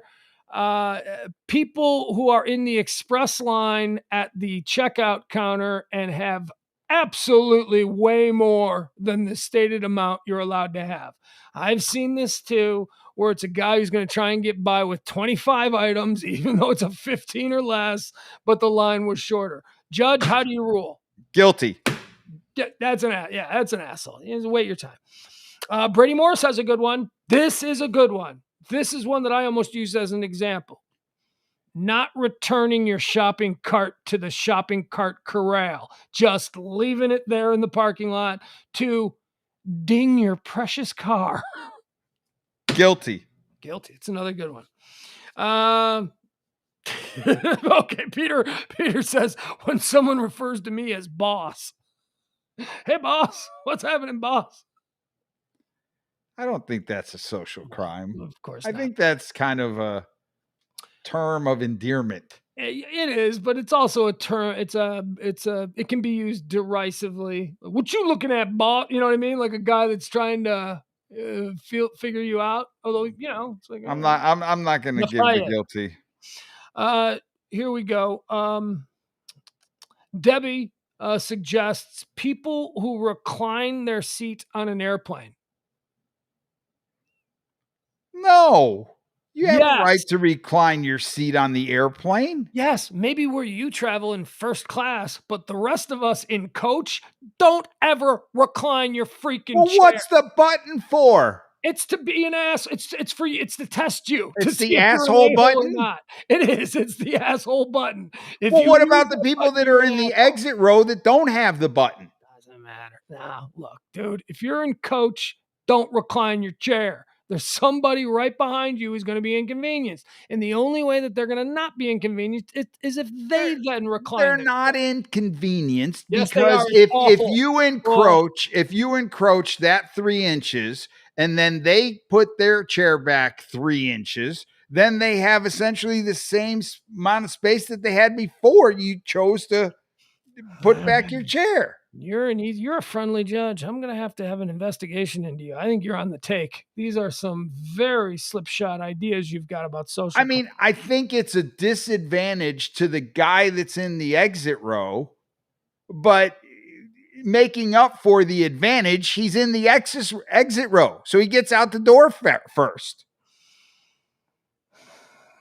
Brady says, I'm 6'3", 250. That 3 effing inches matters on a plane. It sure does, especially in coach, man. That is the worst. Because when the person in front of you is reclining, you can't have your tray table down. You can't do anything. Your legs you're suddenly being pushed back. It sucks. Okay, so he wants me to rule guilty on the 3 inches and being 6'3", 250. What about the extra inch you take on the one side of the right and the one side of the left? Are we supposed to not let big people in the coach anymore? Now you're being. Because how many times does that happen? How many times do you sit next to somebody? I am serious. How many times do you sit next to somebody in the airplane that is, I'm not saying he's morbidly obese, but you'll get somebody that weighs 3 bills and they're not buying 2 seats. They're taking my inches away from me. Is that a social crime? No. I just think you're being mean to fat people. Fat people need to visit. How am I being mean to a fat person if you're going to argue that me setting my seat back is 3 inches is a foul? All right, Your Honor. I stand corrected, Your Honor. I will go with it. Now let's give you a couple more.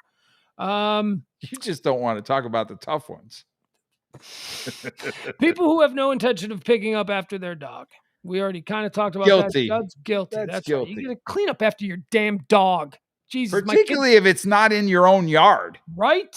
I mean, what? It's bad enough when it's in your own yard and you don't clean up again after it. All right, here's one for you. All right, this comes from Chris. This is one that drives me absolutely insane. People who watch stuff on their phones in public without headphones. With the volume up?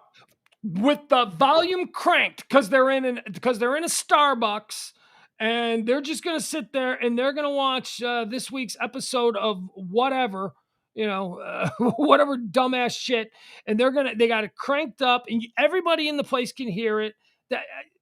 If it's louder than normal conversation, I would argue that is you are guilty. So if it's muted and quiet, it's all right. If it's not equivalent, totally muted, what I mean is, if it's the equivalent of normal conversation, I don't think that's a foul. I mean, I can't help it that he's lonely. And Siri's his girlfriend. Just put headphones on, man. It's so much easier. Just put headphones on. You can watch whatever you want. All right. Okay, well, don't talk. Just text. Let's see. What else? We got a whole bunch of these things. Okay, another one not putting. Okay. Steven says, here's one that bothers me. Now, I've done a lot of cross country driving these last few years, so I've spent a lot of time on highways. The people who sit in your blind spot, they just sit there. They know that you can't see them. They're, the people, what I'm saying? Like their front end of their car is right at about your passenger window, and they just sit there instead of being aware of where they are on the road and going, all right, I'm either going to fall back a little bit or I'm going to pass them. People who sit in your blind spot while on the road. How do you rule, Judge? I think that's going to go to lack of knowledge. Most people, I don't think, intentionally sit in your blind spot. Oh my God, people do it all the time, though. It drives me insane. But you're not helping yourself. If anything, you're going to do harm to your car and to their car. But I don't think you were right about the awareness. I don't think they're thinking about it. They don't know where they are. They're just so unaware. Look, a lot of, we're supposed to always stay frosty when you're driving. But the fact of the matter is most people check out on their drive home. They don't really overthink it. They know where they're going. They're exhausted. And so, because there's a lack of intent, I would say not guilty. Oh, all right. Well, you're being fair, Judge. You're being fair. Not putting, Araceli says, not putting groceries back in the proper section when deciding not to buy it, especially if it needs to be refrigerated. This bothers me too a little bit, but I don't know that it's as big a social crime. When you decide, I don't want this, and so it's frozen peas, but you stick them with the snack chips just because you're done with it and you want it out of your thing. I think that's a social crime. Okay, so how do you rule? Guilty. I think you're knowledgeable that it's frozen and you're just too damn lazy to go back to the frozen section. That's all it is. Yeah. And you're wasting somebody's money because it's not yours. You wouldn't go home and because you got tired midway through unpacking your groceries, leave your frozen ice cream on the stove. Let me throw one out here. We've got a bunch more we'll get to, but how about this one? How about grown-ass adults who dress down fast food teenagers because their fries are cold? Have you seen these people? These people that just feel so entitled to getting exactly what that they will be overly cruel to a kid, a 13-year-old. Let me speak to the manager. How do you rule, Judge?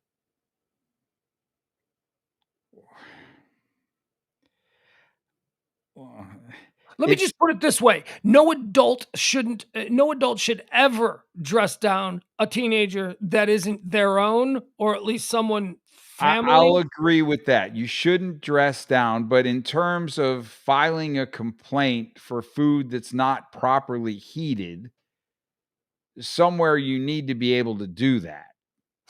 It's the way that you do it that becomes Have you seen this? the problem. I mean, it's I see it a lot. I used to. Never mind. We don't need to go into it. I was gonna say I used to hang out at a McDonald's by my house when I first started working on this writing project that I did. And the only reason I went there is because coffee at Starbucks is like $3, but McDonald's has really good coffee and it's just like $1 with free refills. And they got fantastic Wi-Fi at McDonald's. So I would go to the McDonald's, I'd sit there all day, and I used to just watch the way these people, especially during the lunch crowd, would just talk to these teenagers. And I'm like, what do you think? You're just better than them because they're 16 and working at a McDonald's? How dare you speak to another person like that's not your kid? That's a child. All right, I've gone off on my rant, but I've I'm seen with that. you. You shouldn't be disrespectful to someone else's child. Now, if the manager steps up, another grown adult, and they start giving you not satisfaction, then that's a different story because you're talking to a grown up. But kids, come on.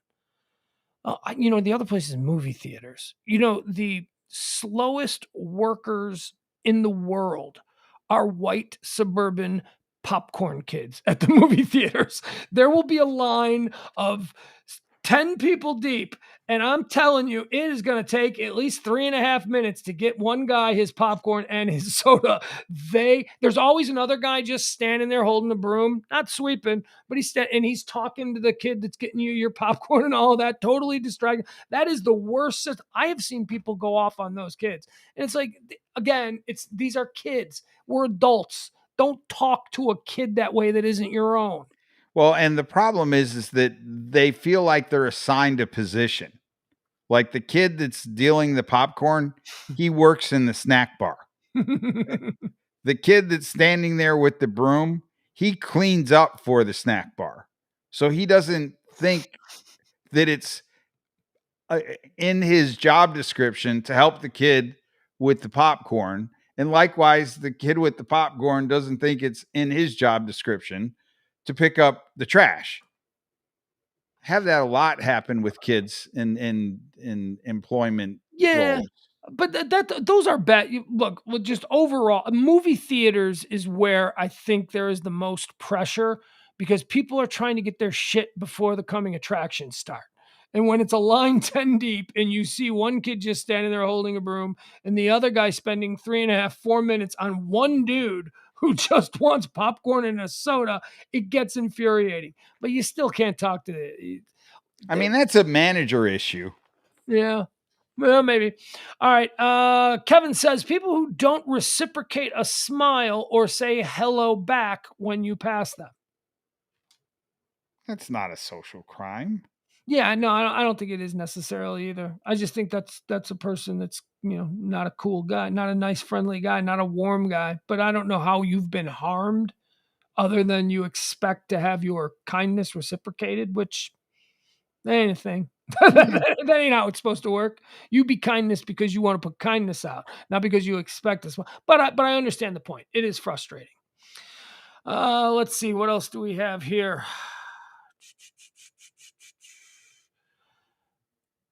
Oh, here's one. Okay, Stan says people who don't acknowledge you when you hold the door open for them.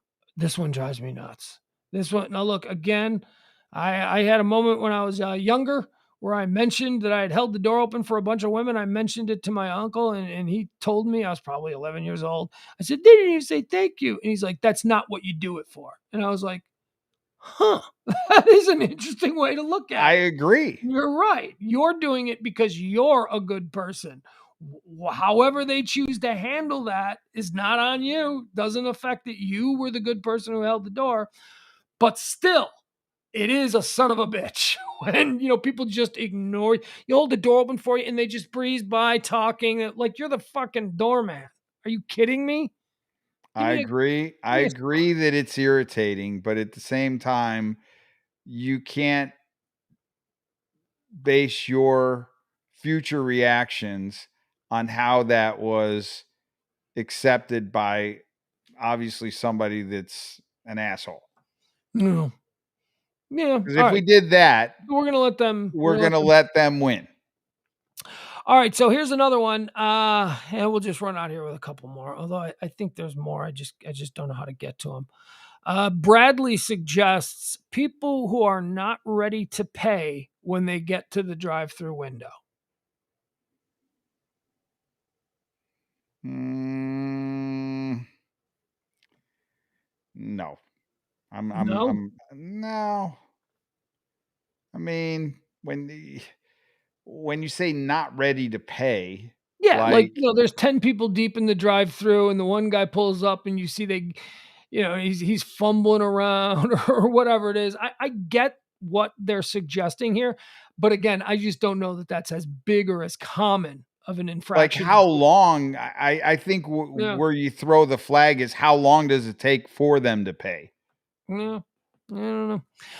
The one that I would add on that absolutely drives me insane. Have you ever been in line at a McDonald's or Whataburger, whatever the hell it is, and there's let's just use McDonald's as an example. Have you ever been behind someone who doesn't know what they want? Who they want to look at the menu for a minute? They're at McDonald's.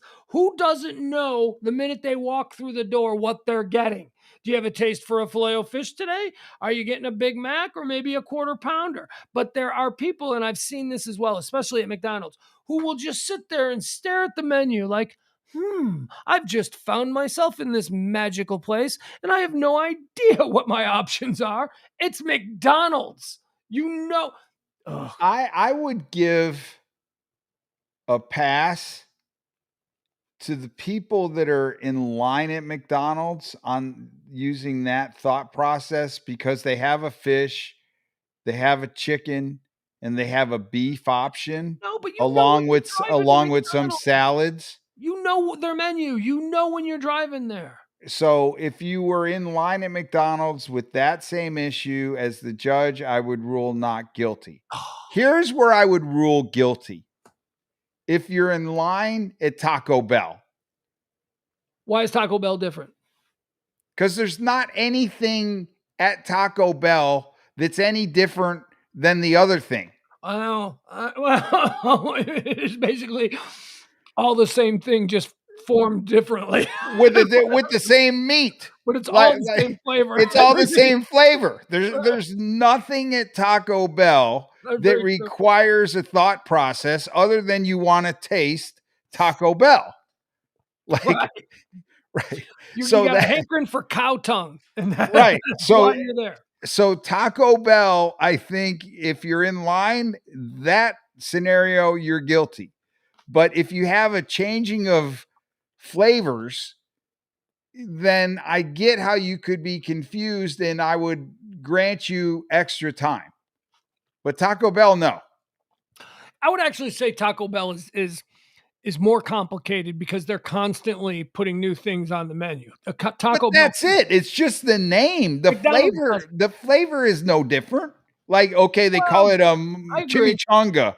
Okay, they call it a burrito. Okay, they call it a taco. It's a crunchy extreme gordita express. Right. It's always, I mean, the names change, but the flavors are the same. All right. But I myself, sometimes when I walk into a 7-Eleven, a Taco Bell, I'll peruse the new things that are out there. And look, I know that they all taste the same. That's different though. I want to see what the thing that tastes exactly like the other thing is going to be shaped like this time. So I look at the new stuff. And I think I might get one of those. But McDonald's doesn't introduce new items. They bring shit back for a couple of months a year, like the McRib or whatever. Yeah, like if the McRib's on the menu. But it's not like that's not flavored like anything else on McDonald's menu. Okay, but again, that's taste. But I still think you should know what you get the minute before you walk into McDonald's. You know what you're going to get. You know what the options are, and you know what you have a taste for today. Don't just sit there and be like, "Do I want the fish or the spicy chicken delight?" Don't do that. That's for the drive over to McDonald's. That's the conversation you have with yourself on the drive over. Ugh. All right. I still think the guy in line at Taco Bell is more guilty, though. not going to completely disagree. I'm sorry. I'm eating grapes, folks, because I totally forgot to eat anything today. And now here we are at Like if you put the hot sauce from Taco Bell. That's good shit though, dude. That Taco Bell, that's good on everything. You bring that home. That's what I'm saying. It overpowers whatever it is that you put it on, and you're like, okay, that's Taco Bell hot sauce. Do you know what Taco Bell hot sauce is really good on? I can only imagine. Beef and cheese Hot Pockets. Like if you got Hot Pockets in the microwave and then you got some of those little Taco Bell packets, you just dump that it's the beef and cheese. I've done it with the ham and cheese, Hot Pocket, but it's not for some reason it's the beef and cheese. It takes on like a whole Mexican flavor where you're like, oh, this is a fancy Hot Pocket. All right, that's enough. That's a pro tip from me to you.